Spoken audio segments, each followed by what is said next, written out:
That was a gun. I'm not voting. If we want to build our nation. The problem with the Somalians. Just want to experience something else than a black man. Move on, move Be forward. like a horse with blinkers on. Honestly say, I was about to have Corrupt sex and then I pulled crap, up. but it's nice. Hi, I'm Anis. I live in Cape Town and I work in finance. I'm a gay. Hi, I'm Zishan. I work in conservation services. And yeah, I'm also what do you say? I'm Shiraz, I'm a marketing manager and originally from Cape Town and recently moved back here from Pretoria where I studied. Yeah. I am Ashley. I am Glenn and I'm also a conservationist in Cape Town. Hi, I'm Warren May. I'm a professional ballet dancer. I think we all have a fantasy. Yes. Of This ideal guy that you can bring home and he's gonna love you forever and you're gonna get the cat and you're gonna adopt that baby and you're gonna have a plant, it's a rosemary plant, you're gonna call it Rose on your balcony. Not gonna, yeah, no, it's really hard. I was in a relationship for like a year and a half and my soul rest in peace he died in a tragic car accident. And that was like, I thought to myself, oh, there goes that one person, you know, you can share your life with. And then people started people started talking like, no, but you know, was it really gonna last? And I'm like thinking to myself, And then you start doubting yourself. You start doubting every other relationship or every other person that you meet and you could possibly pursue a relationship with. So I think that it is a stereotype, and it's also like people trying to like label gay men, not really gay women, but gay men to be like very promiscuous. So yeah, that's just my thoughts on it. I also lost someone. My first boyfriend, he also died of lung cancer. And then, did you perhaps feel that you wanted to find him in someone else? Because that's what I did. And every attempt was a failure. And you continued doing it and doing it and doing it. When you find that one person you want to share your life with that one person, then when that person's like taken away from you, you know, you think to yourself, okay, now I'm gonna try and pursue someone else, and that doesn't work out. Then you go to the next person, and then other people like that know you, they're like, okay, you're becoming like every other gay guy, you know, that sleeps around, that has a boyfriend on, you know. Like I always tell my girlfriends, like, yeah, no, you've got a boyfriend, 7 different boyfriends and one just on rebound, you know, for the public holidays. So it's like, really, because that is really what a lot of people think of gay guys. I mean, why are you going to a gay club? Oh, no, because you're going to get it on in the bathroom. Oh, okay, why are you going to a gay bar? Because some old guy with a belly that's got, you know, the salt and pepper look going is going to pick you up with his BMW, but when his wife and his 2 kids come home on Sunday, you're gone. You know, that's what they all think. I think we've also moved on as a society in terms of sexual liberation, as long as it's sort of like you're informed, you take responsibility health-wise, you do the whole safe sex thing and take precautions, but the promiscuity, of course it's there, the big party lifestyle, of course it's there. And if a lot of people aren't looking for that long-term monogamous relationship at the moment, and then it's free for all. But then you grow out of it. You grow out and you reach another stage in your life when you are looking for that sort of stability and fidelity and stuff like that. And sometimes if you look hard enough, or I don't know, God willing, it happens, you know? I don't know, what's the question about marriage? What is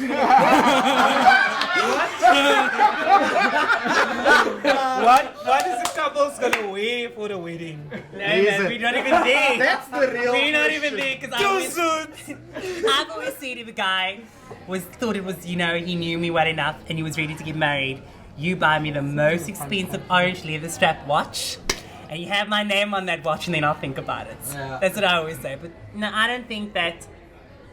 Obviously, you know, there is people, I mean, a very well-known gay man like Mark Lottering, he's married, and I mean, he had a public wedding, it was all good, you know, but it comes back to, again, is it okay? Is what okay? To get married in a like, gay society. Is people doing that? I don't think so. Like, is gay men married? Yeah. They are getting married. I don't know if they stay married. Is it okay for you guys? Like, are you okay to get married and be like, oh... Yes, tell them. In a very disgusting, lame way, telephonically proposed to Warren like 3 weeks ago, and he accepted. So we will eventually get married. Well, now it's on TV. There goes the invites to everybody. So when people when people see that the stereotype of being promiscuous and short relationships that don't last long, when they come across that being disproven, I find that it's not only surprise that they show, but also respect and perhaps even awe. I've been in a relationship yesterday, 3.5 years. Oh no, this one, yeah. And many of our friends kind of look up to us because of it, and I find that also a bit. You're not sluts. Are we following in that example? But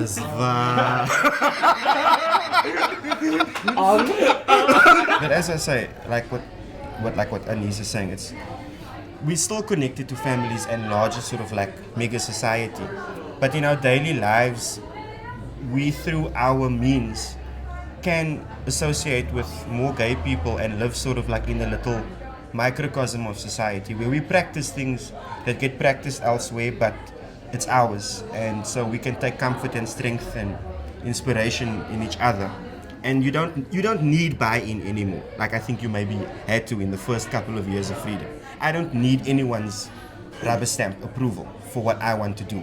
If it's fine for me and the law protects me, then if you're not happy with it, with all respect, that's your problem, it's not mine anymore.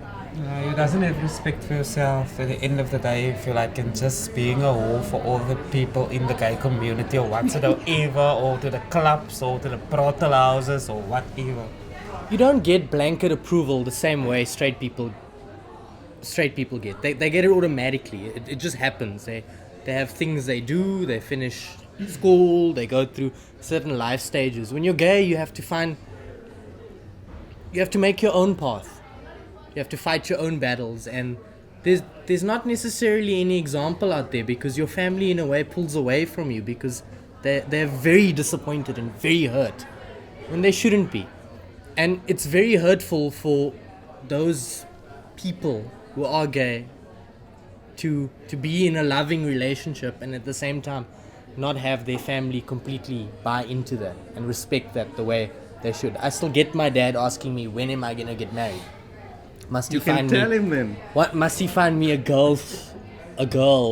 There's no sort of like right. There aren't standard societal rites of passage for gay people to follow. Yes, I agree. And it's difficult in terms of like you can fall around a bit, and the decisions that you make that are quite sacred to yourself is open to anyone to laugh at. Because it's not a standard thing that you do. But I think it's also exciting that we can make our own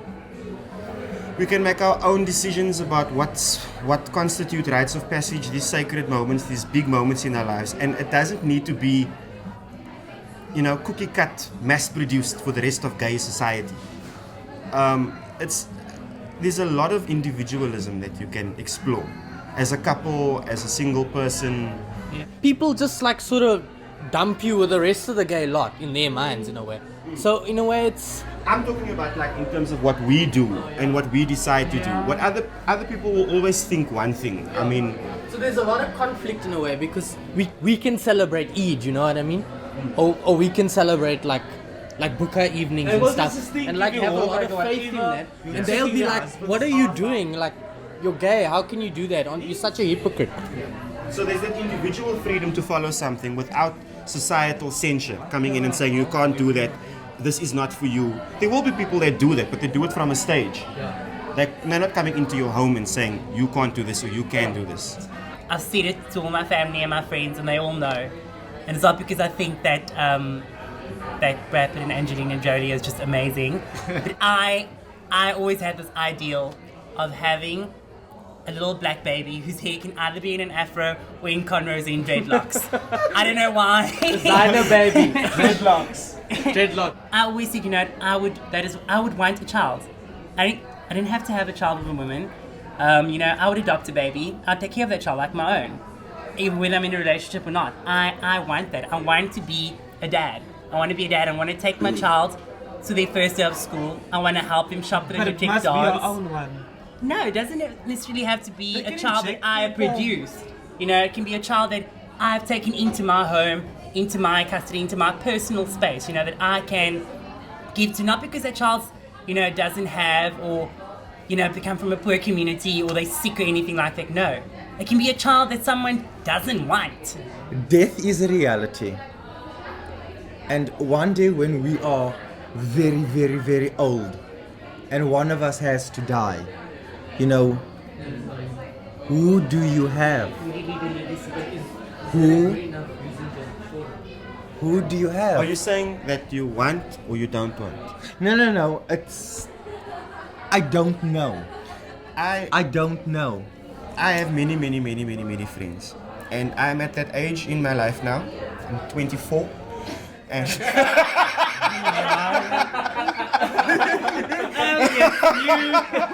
I've been 24 for the last couple of years. But now I'm at that age now where I have a lot of friends all over, and I'm at that age now where people are settling down. I'm going to weddings every 3 months. People are dropping kids all the time. And I know there are lots of kids in my life of various ages, from newborns to like almost hitting their teens. And I have a very sober view of the responsibility that it takes to have a child. It's a moerse decision. And I don't know if I am at this stage up to that kind of... And it's not only about like me, am I willing for it to that. It's also the child. It's unfair if you adopt a child and you are not equipped or willing to... It's not like getting a dog or something like that. You must even not think about it. For taking a straight child into your life, huh? And you're already having that issues or like in people, you don't like people, like whatever, because you can't like say to a child, there's just two gay people and you're raising now a child, he can't decide or she can't decide whatever what you want to be, gay or straight or whatever. No decision needs to be made. But listen to me, you're gay now. We were all raised straight. I mean, we were all raised straight. Very unsuccessful. But yeah, it's like I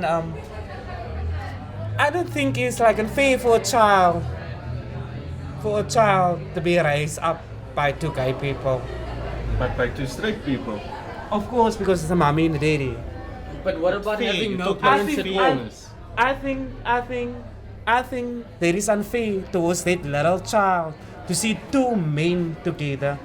Is like bringing the child up like with a mom and a dad, not with two men together. But it's normal. What if the kid has a choice between like gay parents and no parents?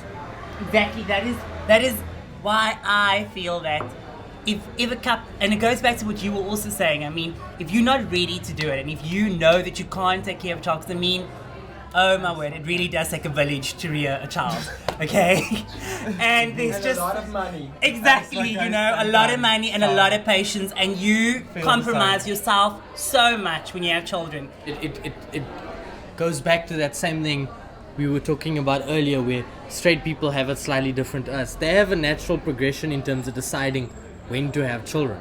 I don't know how the hell they decide they're gonna have a child. Like one day, sometimes it happens by accident, sometimes it happens by decision, sometimes it's some freak accident. We don't know. I'm sure most children are unplanned. And the thing is with us, it's not a biological, natural consequence of our sexual interaction. You're not just going to fall pregnant. But if you're straight, that is a risk. I mean, ever heard of teenage pregnancy? I mean, babies happen.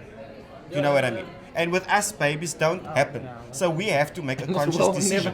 I'm sure most of the ladies that are running around in the world, whether it be within or without wedlock, are not like, right, tonight we go to bed to make a child. That shit doesn't happen. We're doing God's night tonight,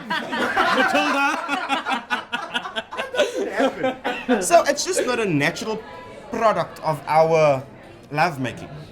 You know? Well, not yet. But maybe we'll evolve. My dream is to be professionally successful. My dream is white, well, the white picket fence and the two kids running on the lawn. That's why I love you. And after work every day, just being happy with the person you love. My dream is just to be content with everything in my life, with what I do, what I achieve, my family, my friends, and yeah, just to be content, because I feel there's still a lot that I need to do in life, you know, to be a bit more content. So yeah. My dream is to be fully glam and in all pages in having he saw all around the hotel and be famous all over. My dream is there's not sort of like one goal in the future. It's Fully glam. daily contentment Fully book in. and daily comfort and access to the people that I want to be around and the people that I love. My dream is to just always inspire people artistically, emotionally,